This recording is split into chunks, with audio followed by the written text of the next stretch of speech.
The following portion of Daytime is sponsored by Orthopedic Medical Group of Tampa Bay. Care for hip and knee pain can range from physical therapy to total hip and knee replacement surgeries. Here to tell us about the treatments that are offered at the Orthopedic Medical Group of Tampa Bay is Dr. Scott Goldsmith. Doctor, thank you so much for being here with us. Thank you for having me. So let's just talk a little bit in general about hip and knee arthritis, because that's something that can hit people when they're middle age and come out of nowhere almost. That's correct, yeah. It's becoming more and more common, and it's almost ubiquitous. If you live long enough, you're probably going to get some sort of hip and knee arthritis. But we are seeing it much more common in the younger generations as well, secondary to perhaps sports injuries when they were younger, automobile accidents that get fixed and treated very well in their younger years, but unfortunately as they get older, the injury that happened at the time of that accident can then become arthritic and become arthritis, become painful. And so we see it very much in the 30 and 40 and 50 year population from prior injuries or perhaps inflammatory disorders like rheumatoid arthritis or lupus or gout. And then certainly we see it in the 60, 70, and 80 population from just that wear and tear arthritis.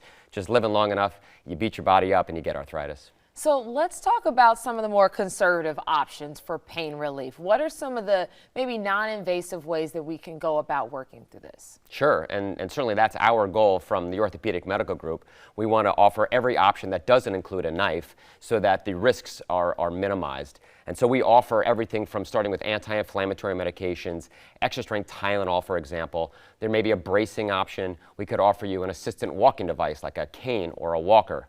Physical therapy has been shown to be very successful in the early arthritic process. And then injections. Some injections like a cortisone injection or even biologic injections can delay the need for a surgery, which is certainly our goal. Surgery should be the last option on the table. And until you have failed all other conservative or non-operative therapies and the pain has become so debilitating that it's affecting your quality of life, at that point, we would then think about hip and knee replacement surgery. So let's talk about the surgery. If someone needs a total hip or knee replacement, what does that really look like? And what's the time frame for healing? Sure. It's a great question, and we've come a long way, even from when I started practicing 15 years ago, and certainly when these were started 30 and 40 years ago. Hip and knee replacement surgery is now an outpatient procedure. You can go to a surgery center, come in at 7 o'clock in the morning, and be back in your house by 11 o'clock in the morning. That is a safe and effective way to have these type of surgeries, because again, these are elective procedures, and they can be done in an elective, very efficient way. So as you can see from these two models here, the hip and knee are very different type of joints. The knee is a hinge type of joint. It's a very complex type of joint that doesn't just hinge, but it turns and twists. And so it's a little bit harder to recover from the knee, as opposed to the hip, which, although it's buried deep in our pelvis, it's a ball and socket joint. And so the results and ability to recover from a hip replacement are actually far easier. The literature shows that the hip replacement surgery is about 98% successful, meaning 98% of patients who have this surgery go on to a great successful outcome.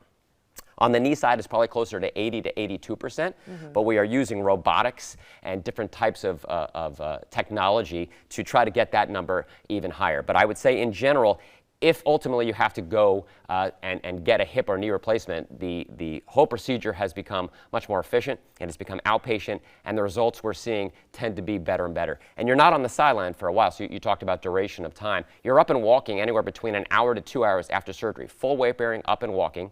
And then the recovery can be several weeks to months for sure. On a knee, I would say total recovery is 6 to 12 months, but you're looking to get back to all your activities probably around the 2 to 3 month mark. On the hip side, you're probably back to all your activities by 1 to 2 months, with complete recovery being about 3 to 6 months. Wow, but the cool thing is with Orthopedic Medical Group, you guys help out with so many of these preventative measures and ways to not let it get to the surgery, and you all have amazing values. Thank you so much for being here with us today. Thank you so much. We're super proud of what we're able to offer the community here. All right, we sure appreciate it. And for more information on Orthopedic Medical Group of Tampa Bay, you can visit omgtb.com/WFLA. Daytime, we'll be right back.